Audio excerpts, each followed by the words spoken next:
লক্ষ্মীপুরে অবৈধ ইটভাটায় রাত দিন ফুটছে ফসলি জমির মাটি, ফুটছে গাছ, লঙ্ঘিত হচ্ছে শিশুশ্রম। প্রশাসনিক কোনো রকম কাগজপত্র ছাড়াই সম্পূর্ণ নিজেদের প্রভাব খাটিয়ে ইটভাটা চালিয়ে বৈধ ইটভাটাগুলোকে কোণঠাসা করে ফেলছে।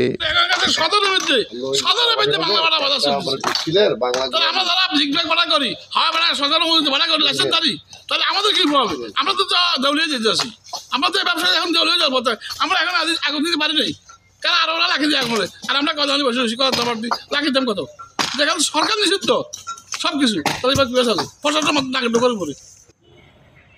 সরকারের ব্যাট দিয়েও বৈধ কাগজপত্র করিয়েও দিনকে দিন লোকসানের মুখে পড়ছে বৈধ ইটভাটাগুলো। প্রশাসনের নাকের ডগায় সম্পূর্ণ অবৈধ ইটভাটা ফুটছে বছরের পর বছর। লক্ষ্মীপুরের রামগতি উপজেলার ৪৯টি ইটভাটা, তন্মধ্যে 2টি বৈধ আর বাকি ৪৭টি অবৈধ ইটভাটা।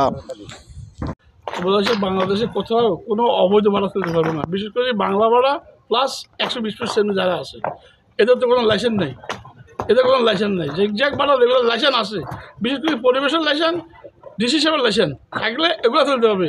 এছাড়া কোথাও কোনো বাংলা ভাড়া প্লাস ভাড়া তুলতে পারবে না।